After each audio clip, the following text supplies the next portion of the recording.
I found my husband's journal hidden under our bed. The last page read, 5 years, she still isn't pregnant, time's up. Next to it was a detailed plan for how to handle me. My hands trembled as I flicked through the leather-bound book. Michael, my husband of nearly 5 years, had meticulously documented everything, his frustrations with my failure to conceive the increasing dosages of something called Compound X, and finally a step-by-step plan for what he called the transition. I slammed the journal shut and slid it back where I found it, my heart hammering against my ribs. This couldn't be real. Michael was a respected physician, beloved by his patients and colleagues alike. We had the perfect life in our spacious suburban home, with weekend brunches and holiday parties where everyone commented on what a charming couple we made. But lately something had shifted. The way Michael looked at me when he thought I wasn't paying attention, clinical assessing like I was one of his patients instead of his wife. The way he insisted on preparing my vitamin regimen himself each morning, watching as I swallowed each pill, the locked cabinet in his home office that he never mentioned. Kate, his voice echoed from downstairs. I froze. Where are you, honey? I brought dinner. My palms were slick with sweat as I composed myself, checking the mirror to make sure my expression wouldn't betray me. 5 years of marriage, and I'd never once suspected the man I shared my bed with might be planning my death coming. I called back, forcing lightness into my voice. I needed to think. I needed time. As I descended the stairs, Michael's smile greeted me, the same warm smile that had drawn me to him when we first met. But now all I could see was the precise way it never quite reached his eyes. You look pale, he said, immediately reaching for my wrist to check my pulse.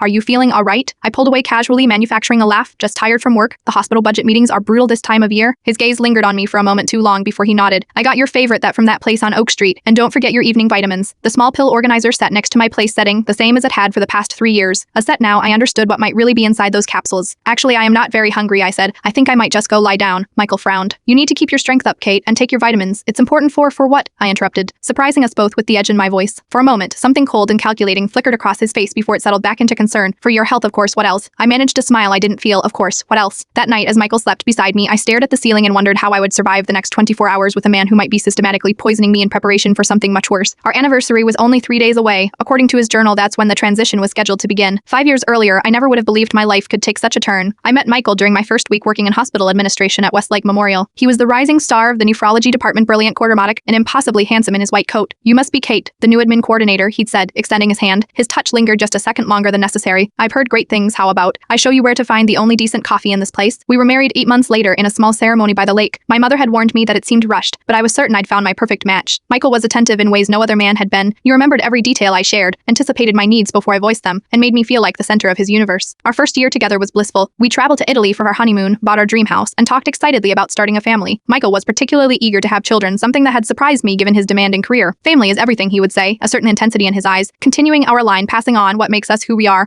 Here is nothing more important. The problems began in our second year when I still hadn't conceived. Michael suggested a fertility specialist, a colleague of his, who ran extensive tests on both of us. Everything looks perfect with you, Dr. Bennett had told me, reviewing my results, and Michael's tests came back fine as well. Sometimes these things just take time. But Michael wasn't satisfied with that answer. He began tracking my cycle meticulously, scheduling our intimacy like a medical procedure. When that didn't work, he suggested I start taking supplements he prescribed. These are just specialized vitamins, he'd assured me when I questioned the unlabeled pills. I have them compounded specifically for your needs. Trust me, I am a doctor. And I did trust him until the headaches began, supple at first, then increasingly debilitating. When I mentioned them to Michael, his response was to adjust my vitamins rather than suggest I see another doctor. I've added something to help with inflammation, he explained. The headaches are probably just stress. Your body is working hard to prepare for pregnancy. By our third anniversary, the dynamic of our marriage had shifted dramatically. Michael's charm had hardened into something controlling. He insisted on preparing all our meals, claiming he wanted to ensure I was eating optimally. He tracked my movements through an app he claimed was for safety, and the pills, always the pills, morning and night. When I suggested taking a break from the fertility treatments, his reaction chilled me to the bone. That's not an option, he'd said flatly, before softening his tone. I mean, we're so close, Kate, I can feel it. This next cycle could be the one. But it never was. And with each passing month, I watched my husband grow more distant, more clinical in his interactions with me. The passionate man I'd married seemed to be evaluating me constantly, making notes in his phone after asking about my symptoms or checking my temperature. The night of our 4th anniversary, Michael had given me a beautiful diamond bracelet. As he clasped it around my wrist, he kissed my forehead and whispered, "One more year, my love. I have a feeling everything will work out exactly as it should by then." Now knowing what I did, those words took on an entirely different meaning. The morning after finding Michael's journal, I flushed my vitamins down the toilet and pretended to leave for work. Instead, I circled back after Michael left for the hospital and broke into his home office. The old me would never have considered such a breach of trust, but the old me hadn't known her husband was planning her demise. The locked cabinet yielded nothing to my amateur lock-picking attempts, but I did find a hidden key taped beneath his desk drawer. Inside the cabinet were medical journals, research papers, and several notebooks filled with Michael's precise handwriting. Most concerning was a folder labeled Subjects containing files on 3 women, including one on me. A photo slipped from one file, a smiling redhead I didn't recognize. Amanda Pearson, according to the label. Further investigation revealed newspaper clippings about her death. Local talkative of Bad Organ Filey. The article mentioned she was survived by a sister, Emma Pearson. I photographed everything I could, heart racing whenever a floorboard creaked. Then I carefully replaced everything and left for my actual office, my mind reeling with questions. That afternoon, I called my best friend, Rachel. "I need to see you." "It's urgent," I said when she answered. We met at a Klesby, far from the hospital where we both worked. Rachel had been my confidant since college, long before Michael entered my life. If anyone would believe my wild suspicions, it would be her. I shared what I'd found, watching her expression shift from concern to disbelief. "Kate, do you hear yourself?" Rachel pushed brushed her auburn hair behind her ears, leaning forward. You are accusing Michael, who by the way saved my brother's life last year, of planning to murder you because you haven't gotten pregnant?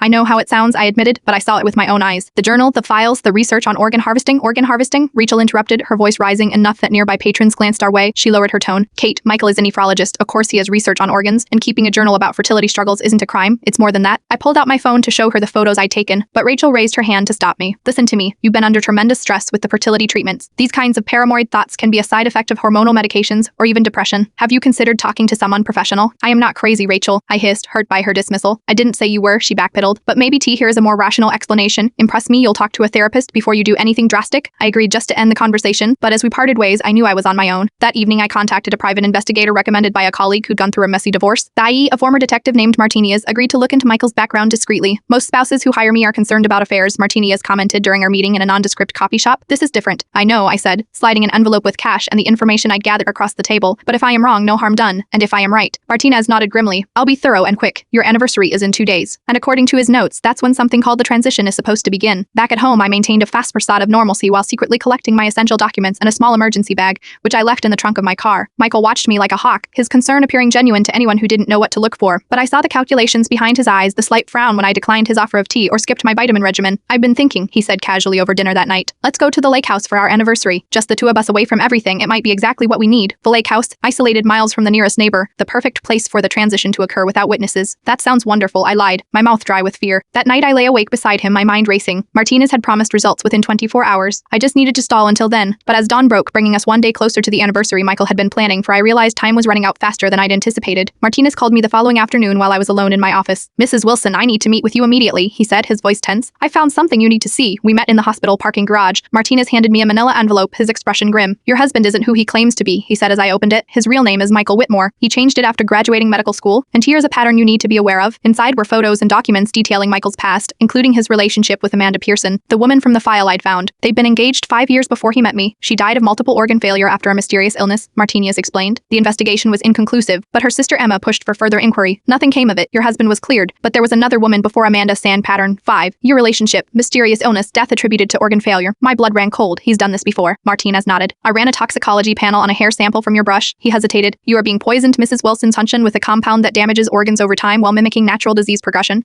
It's sophisticated, something only someone with medical knowledge could administer. I closed my eyes, sick with the confirmation of my worst fears. What does he want from me? I don't know yet, but I've contacted Emma Pearson. She's been tracking your husband for years, building a case. She wants to meet you. I left the garage in a daze, driving automatically to a walk-in clinic far from the hospital. The doctor there confirmed what Martinez had told me. My blood work showed abnormalities consistent with chronic poisoning. I'd need more tests to determine the exact substance, the doctor said, but these levels are concerning. Have you been exposed to any industrial chemicals? Avid metals? Something like that? I mumbled. How bad is it? She frowned at the results. Your kidney function is significantly impaired. This doesn't happen overnight, whatever you've been exposed to. It's been happening for some time. 3 years of vitamins. 3 years of vitamins. 3 years of Michael slowly poisoning me, preparing my body for whatever the transition entailed. I was still processing this when my phone rang. Rachel, Kate, where are you? Michael's been looking everywhere for you. He's worried sick. I hesitated, unsure how much to reveal. I needed some time alone. I've been seeing a doctor. About the paranoia, Rachel asked, relief in her voice. Thank God, Michael told me how concerned he's been about your mental state lately. The accusations, the mood swings. What? I interrupted. I haven't had any mood swings, and the only person I've told about my suspicions is you. There was a telling silence on the other end of the line. Rachel, my voice hardened. How does Michael know what I told you? Kate, please come home, she finally said, ignoring my question. Michael can help you. He's a doctor. He knows what's best. I hung up my hand shaking. Rachel, my oldest friend. Shaba's my oldest friend. Meet me at Riverside Park. I know what Michael is planning. Emma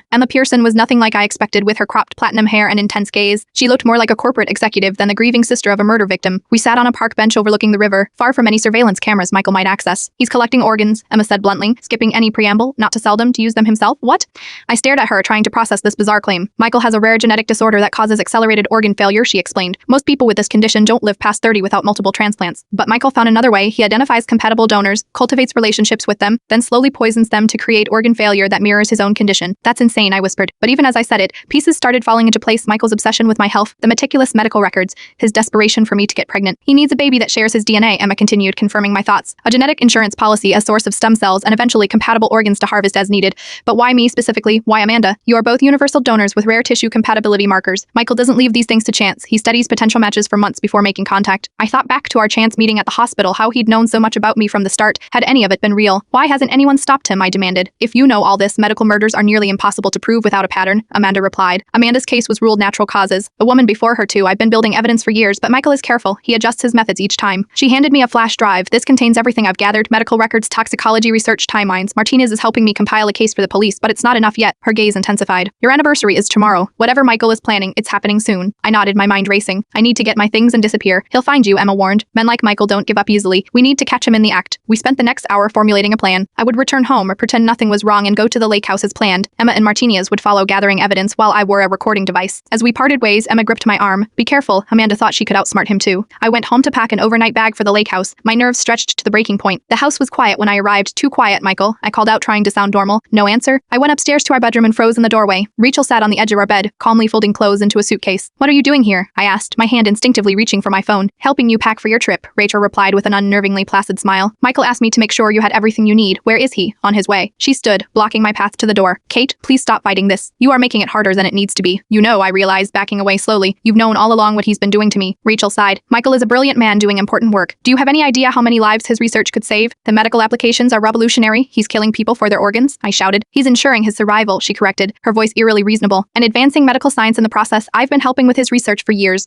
The compound he developed is remarkable, targeted organ deterioration without affecting surrounding tissues. I stared at my oldest friend, a woman I trusted with everything. Why, Rachel, how could you be part of this? Because I believe in his work, she said simply, and because I love him. The floor seemed to tilt beneath me. You and Michael, for years, Rachel admitted, a flash of something like pity crossing her face. I am sorry it had to be you, Kate, I truly am, but your biological compatibility is exceptional, and Michael needs you to survive. I heard the front door open downstairs. Michael was home. Tahir is nowhere to run, Rachel said softly. Your phone has been tracked since you left the hospital. We know you met with Emma Pearson. We know everything. Michael appeared in the doorway behind me, a syringe in his hand. Hello, Kate. I think it's time we had an honest conversation about our future. Don't make this difficult, Michael said, his voice clinical as he approached with the syringe. This is just a mild sedative to help you calm down. I backed away until I hit the wall, my eyes darting between Michael and Rachel. You've been poisoning me for 3 years. Michael sighed as if I were a child who didn't understand a simple concept. I've been preparing your organs, he corrected, introducing targeted compounds that affect specific tissues while preserving overall viability. It's quite revolutionary, actually. You are insane, I whispered. I am a survivor, he countered. Instead, I found a solution that lets me continue my work that will eventually help countless others by killing women and stealing their organs. Michael's expression hardened. By advancing medical science, the sacrifices are unfortunate but necessary. He took another step toward me. Tomorrow at the lake house, everything will be in place. The procedure will be painless, I promise. You'll simply go to sleep and not wake up. My gaze flicked to Rachel. And you are okay with this, with murder? It's more complicated than that, she said, not meeting my eyes. Michael's research could change transplantation forever. No more waiting lists, no more rejection issues. The greater good sometimes requires sacrifice. How noble of you to sacrifice me, I spat. Michael lunged forward suddenly, but I was ready. I grabbed the heavy crystal lamp from the bedside table and swung it at his head. It connected with a sickening crack and he crumpled to the floor, the syringe sliding across the hardwood. Rachel shouted and rushed toward me, but I was already moving, fueled by adrenaline and survival instinct. I shoved her hard, sending her sprawling across the bed and bolted for the door. I grabbed my car keys from the hall table and ran, not bothering to close the front door behind me. As I peeled out of the driveway, I could see Rachel in the rearview mirror helping a dazed Michael to his feet with shaking hands. I called Emma. They know about you, I gasped as soon as she answered. Rachel is involved. She's been helping him. They were planning to take me to the lake house tomorrow, and my voice broke. Where are you now? Emma asked, urgently driving. I don't know where to go. They've been tracking my phone. Ditch it, she commanded. Then head to Southside Montel on Highway 16. Pay cash, room 118. I'll meet you there in an hour. I tossed my phone out the window and drove randomly for 30 minutes to ensure I wasn't being followed before heading to the motel. Emma was already waiting in the dingy room when I arrived, a laptop open on the bed. We need to move fast, she said as I collapsed into a chair. And with Rachel involved, they'll have access to hospital resources, police contacts. The flash drive you gave me, I remembered suddenly. It's still in my purse, which is still at the house. Emma nodded grimly. I have a neat, but we need more direct evidence of what he's planning. His journal, I said. It details everything, the poisoning, the organ harvesting, the transition scheduled for our anniversary. Can we get it? I thought of the house, now a trap. Maybe they'll expect me to run, to hide. They won't expect me to go back. Emma studied me. It's too dangerous. They'll be waiting. Not if they think I've fled the city, I argued. Rachel knows I have an aunt in Chicago. It's where I'd logically go. We spent the next hour strategizing. Emma made calls, arranging for a decoy to purchase a bus ticket to Chicago, using my credit card information. Meanwhile, Martinez arrived with supplies, a burner phone, a wig to disguise my appearance, and most importantly, a small recording device that could capture evidence. The police won't act without concrete proof, Martinez explained. Suspicions and circumstantial evidence aren't enough, especially against someone with Michael's reputation. We waited until nightfall before making our move. Dressed in clothes Emma provided and wearing the dark wig, I drove a borrowed car back to my neighborhood. The house was dark except for a light in Michael's study. Martinez parked down the street, confirmed through binoculars that Michael's car was gone, but Rachel's was still in the driveway. She's alone, he reported through the burner phone, probably waiting in case you return. I can handle Rachel, I said with more confidence than I felt, armed with a taser Emma had provided for emergencies only. I approached the house from the rear, using my key to silently enter through the back door. I crept through the darkened kitchen, straining to hear any movement. A floorboard creaked upstairs. Rachel was in our bedroom, likely still packing for the trip that was supposed to end my life. I moved silently to Michael's study and eased the door open. The desk lamp cast long shadows across the room. I headed straight for the bottom drawer where I'd seen him hide the journal. Empty panic fluttered in my chest. Had he moved it? I started. A sound from the doorway made me whirl around. Rachel stood there, a gun pointed at my chest. I knew you'd come back, she said quietly. Michael didn't believe me, but I know you. Ari's so determined, so stubborn. I raised my hand slowly. Where is he? Getting everything ready at the lake house. He thinks you are running to Chicago. A small, sad smile touched her her lips. But I know you'd never leave without trying to find evidence first. How long, Rachel? I asked, stalling for time as I inched backward toward the desk. How long have you been sleeping with my husband? Hefty my murder? Pain flickered across her face. It wasn't supposed to be you, she whispered. Any compatible donor would have worked. But then you started working at the hospital and the compatibility tests came back and it was just perfect. So my entire marriage was a lie. Not entirely, Rachel said, her voice softening. He did care for you in his way, we both did. This isn't personal, Kate. Feels pretty personal from where I am standing, I replied, my hand finding the letter opener on the desk behind me. Was anything real, our friendship, all those years? Rachel's grip on the gun wavered slightly. You are my best friend. That's why this is so hard. If there was any other way. There is, I said, taking a careful step toward her. Help me stop him. Together we can end this before he hurts anyone else. For a moment I thought I'd reached her. Her eyes welled with tears and the gun lowered fractionally. Then her expression hardened. I can't, I won't. I love him. More than your own conscience. More than the friend you've known since we were 18. You don't understand what it's like, Rachel said, her voice breaking. To love someone so brilliant, so extraordinary, to know they'll die without your help. I understand betrayal, I countered, and murder. That's what this is, Rachel, not science, not love, Myrtle. Rachel's face contorted with emotion, the gun trembling in her hand. I am sorry, Kate, I truly am, but Michael is waiting for us at the lake house. She gestured with the gun. Let's go. In that moment, I realized Emma had been right. There would be no reasoning with Rachel or Michael, no appeal to conscience or friendship that could overcome their twisted logic. So I threw the letter opener. The letter opener didn't hit Rachel. I wasn't aiming to kill, but it sliced across her outstretched arm, causing her to cry out and lose her grip on the gun. It clattered to the floor between us. We both lunged for it simultaneously. Rachel reached it first, but I crashed into her, sending us both tumbling across the hardwood. The gun skittered under the bookcase as we grappled. Stop fighting, Rachel gasped as I pinned her arms. You are only making this harder. Like hell I will, I growled, struggling to hold her down. Rachel was stronger than I expected. She bucked upward, throwing me off balance, then slammed her forehead into my nose. Pain exploded through my face and I felt warm blood streaming down my chin. While I was stunned, Rachel scrambled away and pulled a phone from her pocket. Michael? She panted into it after a moment. She's here at the house I need. I didn't let her finish. I tackled her again, knocking the phone from her hand. As we struggled, I heard Michael's voice, tinny and distant, coming from the fallen device. I am 10 minutes away, don't let her leave. The knowledge that Michael was coming galvanized me. I couldn't let him find me here. With a surge of desperate strength, I slammed Rachel's head against the floor. She went limp beneath me, unconscious but still breathing. I had minutes at most. I rushed through the house, searching frantically for Michael's journal. Not in his usual hiding places, not in our bedroom, not in the safe behind the painting in the hallway. Then I spotted Rachel's overnight bag by the front door, packed for the lake house trip. On impulse, I dumped its contents onto the floor. Michael's journal tumbled out among the clothes and toiletries, along with several vials of clear liquid and a case of surgical instruments. They'd been planning to complete the transition tomorrow. My execution and organ harvest had been packed like toiletries for a weekend getaway. I grabbed the journal and the vials, stuffing them into my pockets, then ran for the back door. As I reached the kitchen, headlights swept across the windows. Michael was turning into the driveway. I bolted through the back door and across the yard, leaping the fence into my neighbor's property. Behind me, I heard the front door slam open and Michael's voice calling Rachel's name. I ran until my lungs burned, zigzagging through the neighborhood before ducking into the esery where Martinez was waiting. Go, I gasped, blood still flowing from my nose. He's right behind me. Martinez peeled away from the curb, driving with practiced evasion techniques through side streets until we were certain we hadn't been followed. Only then did I call Emma on the burner phone, arranging to meet at a safe location, an empty house owned by a client of Martinez's. I got it, I told them triumphantly when we regrouped, holding up the journal and vials. Everything we need to prove what they've been doing. Emma looked grim. It may not be enough. Medical records can be explained away. Journals dismissed as fantasy. We need to catch them in the act. How? They know I am onto them now. They still want what you have, Emma pointed out. Specifically your organs. And Michael's running out of time. His condition won't wait for another 5-year plan. Martinez nodded. She's right. He'll adapt, not abandon his plan. You plate now that you've seen his journal. He can't let you go to the authorities. So I am still the bait, I realized. You'd have protection, Martinez assured me. Police officers I trust, positioned around the lake house. We let them think their plan is proceeding, and when they make their move, we finally end this. Emma finished, her eyes hard with the memory of her sister. I would appear to flee town, then double back to the lake house, seemingly seeking refuge in its isolation. Michael and Rachel would follow, assuming I was panicked and not thinking clearly. The recording device would capture their confession, and the police would close in. But as we finished outlining the details, a wave of dizziness washed over me. I swayed, catching myself against the wall. Kate? Emma's voice seemed to come from far away. I don't feel right, I mumbled, my vision blurring at the edges. Martinez helped me to a chair. It's the poison, he said grimly. But the dizziness, the fatigue, it's gotten worse recently. Emma and Martinez exchanged concerned looks. We need to get you to a hospital, Emma insisted. I shook my head. Not yet, not until Michael and Rachel are stopped. If I go to a hospital now, they'll find me. Michael has colleagues everywhere. The damage to your organs could be severe, Martinez warned. What they've been giving you is designed to mimic natural organ failure. I finished for him, I know, but it's been gradual. I can hold on a little longer. The truth was, I wasn't sure I could. The room kept tilting alarmingly, and beneath my determination was a deep, gnawing fear. What if the damage was permanent? What if, even after stopping Michael, I was already dying? The lake house was exactly as I remembered it.